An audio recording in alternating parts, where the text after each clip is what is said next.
하나님 말씀은 베드로후서 2장 1절부터 3절 어제 말씀인데 한 번 더 우리가 살펴보겠습니다. 교독하겠습니다. 그러나 백성 가운데 또한 거짓 선지자들이 일어났었나니 이와 같이 너희 중에도 거짓 선생들이 있으리라. 그들은 멸망하게 할 이단을 가만히 끌어들여 자기들을 사신 주를 부인하고 임박한 멸망을 스스로 취하는 자들이라. 여럿이 그들의 호색하는 것을 따르리니 이로 말미암아 진리의 도가 비방을 받을 것이요 그들이 탐심으로써 지어낸 말을 가지고 너희로 이득을 삼으니 그들의 심판은 옛적부터 지체하지 아니하며 그들의 멸망은 잠들지 아니하느니라. 아멘. 기도드리겠습니다. 하나님, 또 이 시간에 우리가 함께 모여서 하나님의 말씀을 전하고 듣습니다. 하나님의 말씀은 진리의 말씀이고 생명의 말씀이고 인생길의 등불이요 빛이 되는 말씀이고 사탄 마귀를 이기는 말씀임을 하나님 우리가 믿고 전하가 듣사오니 하나님께서 역사하셔서 정말 하나님의 크신 은혜로 말미암아 우리로 하여금 늘 생명길로 걸어가게 도우시고 또 우리로 하여금 항상 하나님의 은혜로 말미암아 위로와 힘을 얻게 도우시고 또 이 말씀을 통해서 사탄 마귀의 괴계를 분별하고 또 싸워 승리하는 복된 신앙생활하게 도우소서. 성령께서 이 시간도 온전히 주장하시기를 바라고 예수 그리스도의 이름으로 기도드렸습니다. 아멘. 이제 어제 말씀드렸던 것을 조금 이렇게 더 덧붙여서 말씀을 드리고 이제 오늘 본문을 마무리하겠습니다. 어제도 이제 사도신경의 예를 들었어요. 성경을 해석할 때 어떻게 해석해야 되냐 그랬을 때 이제 예를 들어서 우리가 성경을 읽는데 예를 들어서 마태복음을 읽어요. 그러면 그 마태복음을 통해서 이제 하나님께서 그 본문을 통해서 우리에게 말씀을 해주시죠. 그러한 것들을 성경에서 그렇게 이야기하는 것들을 아주 핵심적으로 요약한 것이 이제 교회의 신앙 고백이라는 것인데 그것이 사도신경입니다. 사도신경은 성경을 아주 핵심적으로 요약을 한 거예요. 그것이 이제 또 다른 그러한 신앙 고백서들이 많습니다. 많은데 우리 장로교회에서 이제 교리 표준 문서로 정한 것은 이제 웨스트민스터 신앙 고백서라는 그러한 신앙 고백서인데 그럼 우리가 성경을 해석할 때 내가 해석한 그 해석이 올바른지 아닌지 이제 그러한 것들에 대해서 어제 말씀을 드렸어요. 그래서 첫 번째로는 성령의 도우심을 받아야 되고 그 본문 내용이 말하는 것인지 그 다음에 다른 성경의 부분들과 살펴봤을 때 내가 해석한 것이 합당한 것인지 그 다음에 교회의 신앙 고백서 예를 들어서 사도신경이라든지 웨스트민스터 신앙 고백서라든지 그것에 또 이렇게 합당한지 그리고 교회법에 합당한지 그렇게 확인을 해야 된다라고 말씀을 드렸습니다. 그래서 예를 들어서 사도신경에 보게 되면 예수 그리스도에 대해서 이제 고백을 하죠. 예수님은 어떤 분이냐 그랬을 때에 그 외아들 우리 주 예수 그리스도다라고 이제 기록이 되어 있어요. 그러니까 이 사도신경이라는 게 뭐냐면 교회가 다시 말해서 모든 하나님의 백성들이 성경을 읽고 성경에서는 이것을 말하는구나. 마태복음에서는 이것을 말하는구나. 예수님은 이런 분이라는 것을 말하는구나를 이제 핵심적으로 요약을 해 놓은 것입니다. 그러면 나만 하나님의 사람이 아니잖아요. 역사적으로 하나님의 백성들이 무수하게 많았잖아요. 하나님의 교회들이 이 마태복음을 읽고 예수님은 이런 분이구나 라는 것을 깨달아 알고 그것을 핵심적으로 요약을 한 것이 이제 사도신경이라고 말씀을 드렸잖아요. 그러면 나도 오늘날 2000년이 지나서 오늘날 이제 성경을 마태복음을 읽어요. 그러면 똑같이 나도 그 마태복음을 읽고 예수님은 이런 분이다라는 것을 나도 똑같이 깨달아 알아야 되는 거예요. 그래서 사도신경은 예수님에 대해서 그 외아들이다. 하나님의 외아들이다. 하나님의 독생자다라고 이렇게 말씀을 하고 있는데 그 독생자라는 것은 이제 성자 하나님이라는 것입니다. 삼위일체 하나님이 영광과 권세와 본체가 동등하세요. 그러면 무엇이 성부의 특성이고 무엇이 성자의 특성이고 무엇이 성령의 특성인가 그랬을 때 성부는 성자를 낳으시는 분, 그 다음에 성자는 성부로부터 낳음을 받으시는 분, 그 다음에 성령은 성부와 성자로부터 나오시는 분, 그렇게 특성이 있습니다. 그랬을 때에 그 성자를 표현할 때 외아들이다, 성부로부터 독생하신 분, 그래서 독생자라 그러는 거거든요. 그것은 다른 표현으로 예수 그리스도는 성자 하나님이시다라고 이렇게 말하는 거예요. 그러면 예수님은 성자 하나님이신데, 그러면 나도 오늘날 성경을 읽으면, 마태복음을 읽으면 예수님에 대해서 읽잖아요. 그러면은 그 예수님에 대해서 어떻게 알아야 되냐면 성자 하나님이라는 것을 알아야 되는 거거든요. 그렇게 알 수밖에 없는 거예요. 그래서 하나님의 모든 택한 백성들은 성령의 도우심을 받기 때문에 약간의 차이들이 있죠. 강조하는 것이. 그러나 큰 울타리 안에서는 동등한 해석을 하게, 똑같은 동일한 해석을 하게 되는 거죠. 그래서 이제 예수 그리스도에 대해서 고백할 때에 예수님은 성자 하나님이다, 이렇게 고백을 하는 거예요. 근데 어제도 말씀을 드렸지만 아프리카의 그 의사 슈바이처, 그 대단한 사람입니다. 세상에서 슈바이처 그 박사를 모르는 사람이 없잖아요. 근데 그 슈바이처 박사는 마태복음을 읽고 뭐라고 해석을 했냐면 예수님은 원래 하나님이 아니다. 원래 인간인데, 우리와 같이 동등한 그냥 인간인데 자신이 하나님이라는, 자신이 메시아라는, 하나님의 아들이라는 그 생각을 가졌다라는 거예요. 그 생각을 가지고 그래서 자신이 메시아처럼, 자신이 하나님의 아들처럼, 자신이 구원자처럼 그렇게 행세를 한 거예요. 그래서 하나님의 나라가 임하게 하려고 하는데 하나님의 나라가 임하지 않으니까 어떻게 했냐? 자살을 한 거예요. 그러니까 성경에서, 마태복음에서 이야기를 하는 것과 전혀 다르게 해석을 하는 거예요. 그런 게 사사로이 푸는 것입니다. 왜 그러면 그렇게 박사학위가 4개나 있는 슈바이처가 왜 그런 해석을 했을까요? 이 성경을 읽지를 못해서 그랬을까요? 그것이 바로 성경을 사사로이 해석했기 때문에 그런 것입니다. 그러니까 왜 사사로이 해석합니까? 아무리 인간적으로 보게 되면 이해할 수 없는 거예요. 어떻게 하나님이 인간이 되고 그 사람이 참 하나님이고 참 인간이고 또 그 사람이 어떻게 이제 죽었다가 다시 살고 하늘에 올라가고 그 다음에 다시 때가 되면 이 땅에 오신다, 그리고 도저히 이해할 수가 없는 거예요. 그래서 인간이 이해할 수 있도록 그 성경을 자기가 마음대로 이제 다시 재해석하게 되는 거죠. 성경은 분명히 예수님은 하나님의 아들이다, 다시 말해서 예수님은 성자 하나님이다, 이렇게 우리에게 알려주고 있는데 그건 이해할 수가 없으니까 예수님은 하나님이 아니야, 그거는 제자들이 꾸며낸 이야기고 원래 예수님은 인간인데 그래서 자기가 이제 하나님의 아들이라는 그 의식을 새롭게 가지게 된 것인데 그래서 하나님의 아들처럼 그렇게 행동한 것이고, 결국은 자기가 노력해도 하나님의 나라가 임하지 않으니까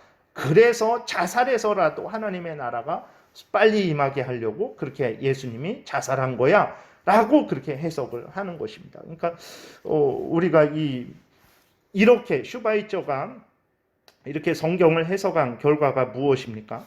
자신도 예수 그리스도에 대해서 잘못 아는 거예요. 그래서 잘못 믿게 되는 거죠.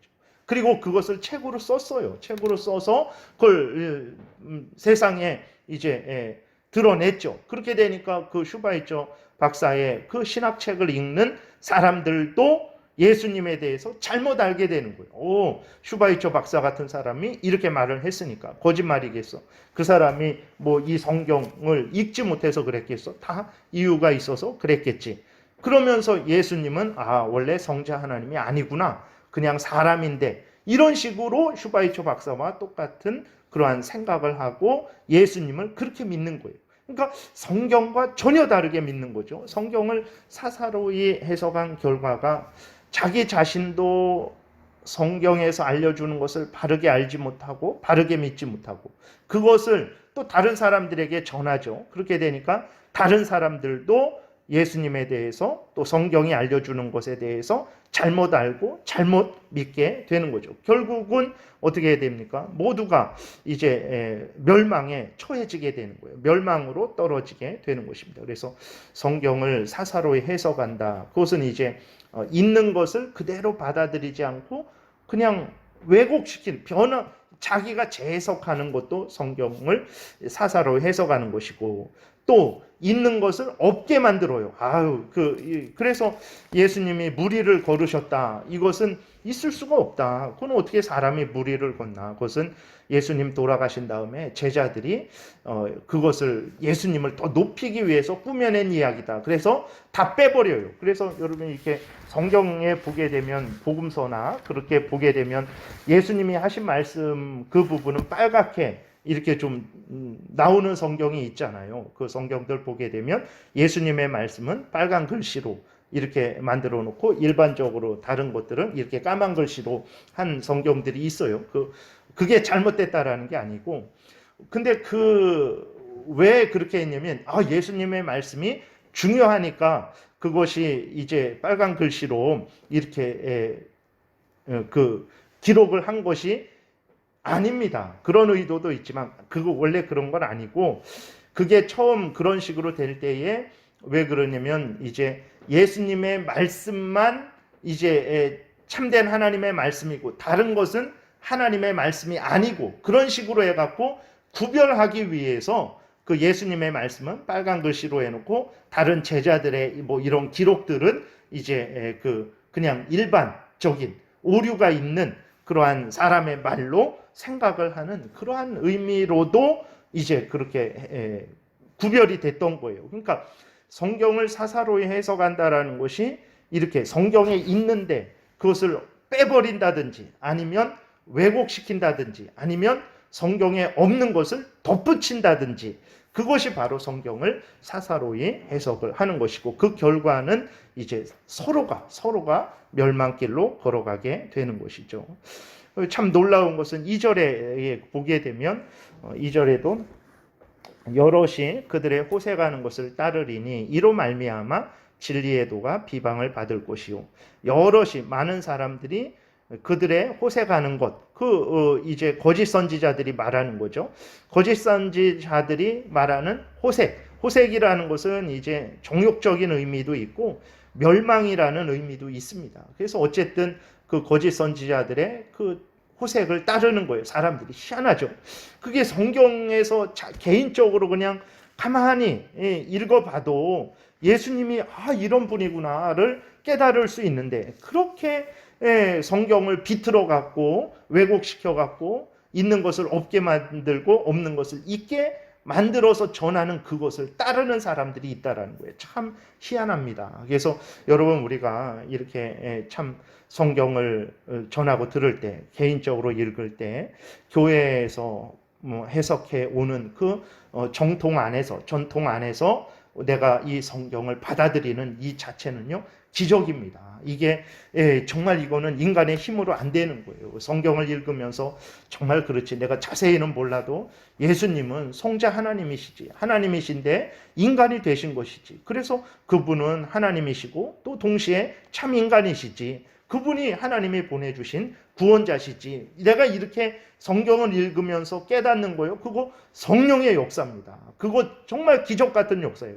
그는 슈바이처 박사와 같이 그 박사학위가 4개나 있어도 못 깨닫는 그러한 일이라는 것을 우리가 기억해야 됩니다. 그래서 내가 성경을 바르게 잘 읽고 있고 또 믿고 있고 또 준행하고 있다면 그거는 정말로 하나님의 은혜 가운데, 성령의 인도함 가운데 있다라는 것을 우리가 기억해야 되는 것입니다. 그래서 결국은 많은 사람들이 그 거짓 선지자들의 호색, 그들의 길은 정욕적인 길이죠. 그들의 길은 또 멸망길이죠. 그런데도 따라가는 거예요. 그래서 결국은 어떻게 되냐면 이로 말미암아 진리의 도가 비방을 받는다. 그렇죠.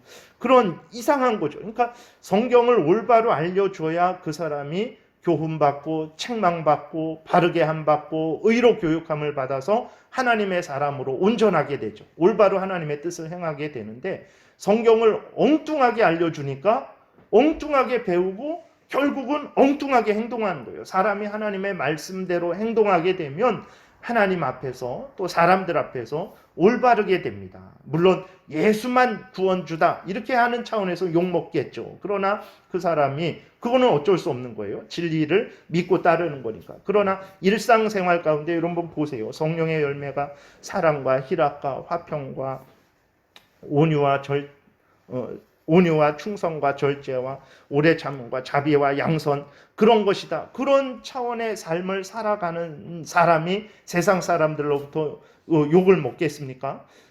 안 먹는다고요. 세상 사람들에게 함부로 하지도 않고. 그래서 오히려 예수 믿는 사람은 올바르구나 이런 그 칭찬을 받는데 엉뚱하게 가르쳐 주니까 엉뚱한 삶을 살아가는 거예요. 그렇게 되니까 하나님 예수 믿는 사람들이 뭐 저런 사람들이 다 있나라고 비방을 받게 되고 하나님의 영광이 이제 비방을 받게 되는 거죠. 그 3절에 또 보게 되면 그들이 탐심으로써 지어낸 말을 가지고 너희로 이득을 삼으니 그들의 심판은 옛적부터 지체하지 아니하며 그들의 멸망은 잠들지 아니하느니라 이렇게 기록이 되어 있어요. 그럼 왜 이렇게 하는가? 탐심 때문에 그렇다라는 거예요. 탐심이라는 것이 단순히 돈 하는 것만 탐심이 아닙니다. 자기의 지혜를 자랑하는 거죠. 봐라 이 어리석은 사람들아. 그렇게 이성이 있으면서도 이성을 활용을 해야지. 무슨 예수님이 하나님이고 뭐 하나님이 동정녀 처녀에게서 잉태되고 그래서 참 하나님이고 참 사람이고 무슨 오병이어의 기적을 또 행하고 무리를 걷고 죽은 사람을 살리고 죽었다가 다시 살아나시고 뭐 하늘에 오르시고 다시 오시고 아이고 그게 생각을 해보세요. 그게 말이 됩니까? 이렇게 그러한 그 자기의 지혜, 자기의 지식, 자기의 똑똑함 예수님 그 당시 한번 생각을 해보세요. 이게 우리 현실하고 그 당시 현실하고 다르겠습니까? 다 그럴 수 없는 거예요. 그 제자들이 다 꾸며낸 이야기입니다. 그렇게 성경을 똑바로 봐야죠. 이런 것을 자랑하는 것도 자기의 탐욕을 추구하는 거예요. 그러니까 돈 이게 아니라 어떤 자기의 지혜를 자랑하고 지식을 자랑하고 자기의 똑똑함을 자랑하고 또 그런 걸 통해서 자기의 이름을 드러내고 이런 모든 것도 다 탐욕입니다. 그러니까 왜 성경에서 알려주는 그대로 믿고 따르면 되는 일인데 그렇게 안 한단 말이에요. 왜 그러냐? 탐욕 때문에 그런 것이다. 3절에서 이렇게 말하는 거죠. 그들이 탐심으로써 지어낸 말을 가지고 너희로 이득을 삼으니. 그렇죠. 무슨 그 말을 전하는 이유가 무엇입니까? 그 말을 듣는 사람이 무슨 유익이 있겠어요? 하나님의 말씀이 완전히 바뀌어졌는데 그 왜곡되었는데 그 말을 듣는 사람이 무슨 유익이 있겠습니까? 그 듣는 사람에겐 아무 유익도 없죠. 근데 그 거짓말을 지어내는 사람은 그 듣는 사람들을 자기 사람으로 만드는 거죠. 이 일, 저 일, 아무튼 그들을 통해서 뭐 영광을 받든 인정을 받든 뭐 자신이 드러나든 그래서 자기의 이익을 삼는 거예요. 그러나 그들은 어떻게 됩니까? 결국 3절 중간에 다시 보면 그들의 심판은 옛적부터 지체하지 아니하며 그들의 멸망은 잠들지 아니하느니라. 하나님께서 이런 사람들은 옛날부터 있었어요. 베드로 전에도 있었고 베드로 때에도 있고 지금도 있죠. 근데 이런 사람들에 대해서는 항상 하나님이 심판을 지체하지 않았습니다. 하나님이 거기에 대해서 보응하셨습니다. 그들의 멸망은 결코 그냥 심판받지 않고 적당히 넘어가는 거 그런 거 없습니다. 하나님의 영광을 가리우고 하나님의 진리 말씀을 왜곡하고 다른 사람들로 멸망길을 가게 했는데 그리고 그것을 통해서 자기의 탐욕을 채웠는데 하나님이 가만히 계시지 않죠. 그래서 우리가 다시 한번 성경을 해석할 때 그러한 앞에서 말씀드린 또 어제 말씀드린 그러한 기준에 근거해서 우리가 몰라도 됩니다. 그냥 이렇게 하나님 성령께 기도하고 도우심을 구하고 겸손히 믿음을 가지고 하나님의 말씀이 진리라는 믿음을 가지고 이 말씀을 쭉 이렇게 읽어 나가면서 여러분들이 바르게 해석을 하면 되는 거예요. 그러니까 어려운 게 절대 아닙니다. 그렇게 올바르게 성경을 해석하는 복된 신앙생활 하시기를 바랍니다. 기도드리겠습니다. 살아계신 하나님 감사합니다. 참 이렇게 무지하고 무능한 우리들인데 항상 교회에서 올바르게 해석한 그러한 신앙 고백의 그 전통을 따라서 정통적으로 또 이렇게 성경을 전하고 또 듣고 또 준행하는 복된 신앙생활 하게 하시니 감사를 드립니다. 하나님, 이렇게 해석하고 믿고 따르는 것이 생명길이고 또 천국길이라는 것을 우리가 분명히 기억하고 성경을 왜곡하고 있는 것을 없게 만들고 없는 것을 있게 만드는 거짓 선지자들의 말에 미혹되지 않고 성경에서 알려주는 그대로 믿고 따르는 참으로 복된 신앙생활하는 우리 모두가 되게 도우소서. 예수님 이름으로 기도드렸습니다. 아멘.